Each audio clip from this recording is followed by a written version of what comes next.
কুষ্টিয়ায় হাঁস পালন করেন স্বাবলম্বী শারীরিক প্রতিবন্ধী বেলাল হোসেন। মাত্র 25টি হাঁস দিয়ে খামার শুরু করলেও এখন তার খামারে রয়েছে 700 থেকে 800 হাঁস, যার ডিম বিক্রি করে প্রতিদিন আয় হয় 3 থেকে 4 হাজার টাকা। শারীরিক অক্ষমতাকে পেছনে ফেলে হাঁস পালন করেই চালান নিজের সংসার।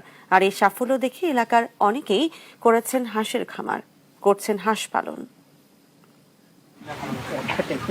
কুষ্টিয়ার মিরপুর উপজেলার ছাতিয়ান এলাকার শারীরিক প্রতিবন্ধী বেলাল হোসেন সড়ক দুর্ঘটনায় পা হারিয়ে হয়ে পড়েন কর্মহীন। কোনো উপায় না পেয়ে সংসার চালাতে শুরু করেন হাঁস পালন।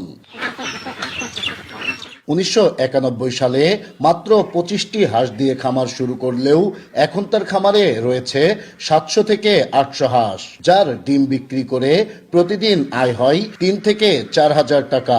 শারীরিক অক্ষমতাকে পিছনে ফেলে হাঁস পালন করেই চালান নিজের সংসার। লেখাপড়া শিখিয়ে ছেলে মেয়েদের করেছেন স্বাবলম্বীও।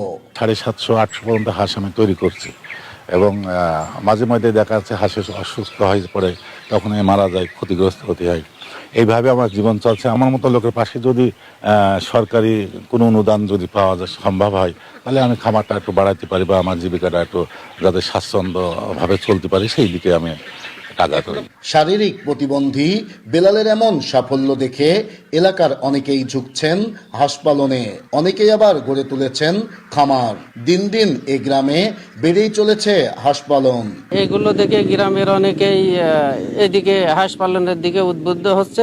আমিও এরকম একটা কিছু করার পরিকল্পনা করছি। আমরা মনে করছি আমরা হয়তো করি এরকম ভাবে দেখাশোনা, তার জন্য আমরা শিখি আমরা হয়তো করবো আর কি। সহযোগিতা পালতে আমরা ভালো হব, কারণ ওষুধ মানে একটু সরকার থেকে যেতে পায়, তাতে আমরা লাভবান হব।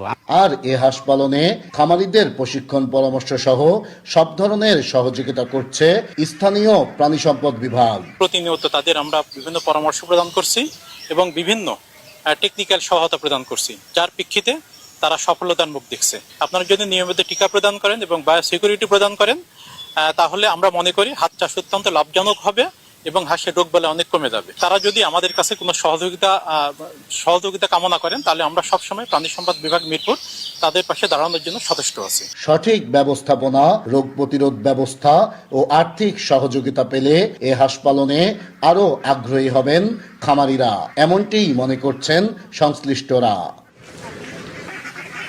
নাইদা সান্তিতাস, দেশ টিভি, কুষ্টিয়া।